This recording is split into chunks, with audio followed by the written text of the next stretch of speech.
നമസ്കാരം. മഞ്ഞുമൽ ബോയ്സ് സിനിമയുടെ നിർമ്മാതാക്കളായ പറവ ഫിലിംസിനെതിരെ enforcement directorate അന്വേഷണം തുടങ്ങി. പറവ ഫിലിംസ് കള്ളപ്പണ ഇടപാടുകൾ നടത്തിയിട്ടുണ്ടോ എന്നാണ് ഇ ഡി അന്വേഷിക്കുന്നത്. നിർമ്മാതാക്കളിൽ ഒരാളായ ഷോൺ ആന്റണി ഇ ഡി ചോദ്യം ചെയ്തു. നടനും നിർമ്മാതാവുമായ സൗബിൻ ഷാഹിർ, ബാബു ഷാഹിർ എന്നിവരെ ചോദ്യം ചെയ്യും. സിനിമാ മേഖലയിൽ കള്ളപ്പണ ഇടപാട് നടക്കുന്നുവെന്ന് ഇ ഡിക്ക് നേരത്തെ പരാതി ലഭിച്ചിരുന്നു. തുടർന്ന് സിനിമാ നിർമ്മാണ കമ്പനികളെ കേന്ദ്രീകരിച്ച് ഇ ഡി അന്വേഷണം നടത്തി വരികയായിരുന്നു.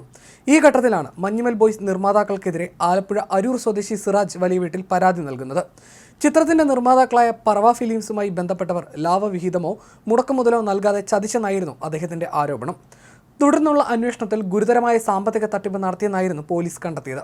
ഈ റിപ്പോർട്ട് പോലീസ് ഹൈക്കോടതിയിൽ സമർപ്പിച്ചു. പോലീസ് റിപ്പോർട്ടിന്റെ പശ്ചാത്തലത്തിലാണ് ഇ ഡിയുടെ ഇടപെടൽ. സിനിമയുടെ നിർമ്മാണവുമായി ബന്ധപ്പെട്ട് കള്ളപ്പണ ഇടപാട് നടന്നിട്ടുണ്ടോ എന്നതടക്കം ഇ ഡി പരിശോധിക്കും.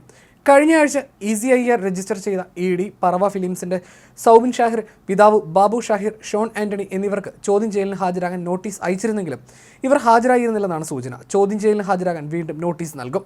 സിനിമാ മേഖലയുമായി ബന്ധപ്പെട്ട കള്ളപ്പണ ഇടപാടുകൾ സംബന്ധിച്ച് ഇ ഡി നേരത്തെ തന്നെ നിർമ്മാണ കമ്പനികളിലും മറ്റും റെയ്ഡ് നടത്തിയിരുന്നു. പിന്നാലെയാണ് മഞ്ഞുമൽ ബോയ്സുമായി ബന്ധപ്പെട്ട വിവാദം ഉയർന്നത്.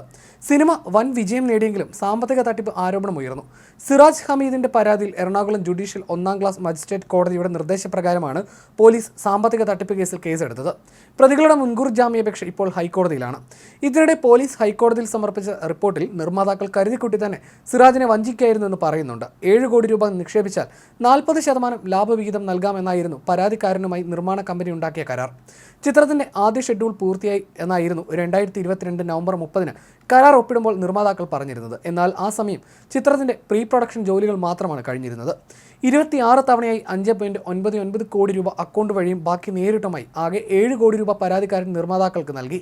വിതരണത്തിനും മാർക്കറ്റിങ്ങിനും അടക്കം 22 കോടി ചെലവായെന്നായിരുന്നു നിർമ്മാതാക്കൾ അറിയിച്ചത്. എന്നാൽ കണക്കുകൾ പരിശോധിച്ചതിൽ നിന്നും GST അടക്കം 18 കോടി 65 ലക്ഷം രൂപ മാത്രമാണ് ചെലവായിട്ടുള്ളതെന്നും റിപ്പോർട്ടിൽ പറയുന്നു. സിനിമയ്ക്ക് 250 കോടി രൂപയെങ്കിലും കുറഞ്ഞത് കിട്ടിയിട്ടുണ്ടെന്നും നിർമ്മാണ ചെലവുകൾ കുറച്ചാൽ പോലും 100 കോടിയെങ്കിലും ലാഭമുണ്ടെന്നും കരാർ അനുസരിച്ച് തനിക്ക് 47 കോടിയെങ്കിലും ലഭിക്കേണ്ടതുണ്ടെന്നുമാണ് സിറാജിന്റെ വാദം. മഞ്ഞുമൽ ബോയ്സ് നിർമ്മാതാക്കളുടെ വക്കാലത്ത് കുറച്ച് ദിവസങ്ങൾക്ക് മുൻപാണ് അഭിഭാഷകൻ ഒഴിഞ്ഞത്. തുടർന്ന് നിർമ്മാതാക്കളുടെ മുൻകൂർ ജാമ്യ ഹർജി ജൂൺ 12 പരിഗണിക്കാൻ മാറ്റി. ഇത് അവസാന അവസരമായിരിക്കുമെന്ന് ജസ്റ്റിസ് CS ഡയസ് മുന്നറിയിപ്പ് നൽകുകയും ചെയ്തു. ഹർജി തീർപ്പാക്കാനിരിക്കെയായിരുന്നു അഭിഭാഷകൻ വക്കാലത്ത് ഒഴിഞ്ഞത്. ഒത്തുതീർപ്പ് നിർദ്ദേശങ്ങളോട് ഹർജിക്കാർ അനുകൂല നിലപാട് സ്വീകരിക്കാത്തതിനാലാണ് അഭിഭാഷകൻ പിന്മാറിയതെന്നാണ് സൂചന. വഞ്ചനക്കേസിൽ പ്രതികളുടെ അറസ്റ്റ് ഹൈക്കോടതി നേരത്തെ സ്റ്റേ ചെയ്തിരുന്നു. ഈ ഉത്തരവ് 12 വരെ നീട്ടി. മഞ്ഞുമൽ ബോയ്സ് സിനിമയുടെ നിർമ്മാതാക്കളായ സൗബിൻ ഷാഹിർ, ഷോൺ ആന്റണി എന്നിവർക്ക് ആശ്വാസം നേടിക്കൊടുക്കാൻ ഇടപെടൽ നടത്തിയത് മുതിർന്ന അഭിഭാഷകൻ P. വിജയഭാനുവായിരുന്നു. മുതിർന്ന അഭിഭാഷകന്റെ വാദങ്ങളായിരുന്നു സിനിമാക്കാർക്ക് കേസിൽ നേരത്തെ തുണയായിരുന്നത്.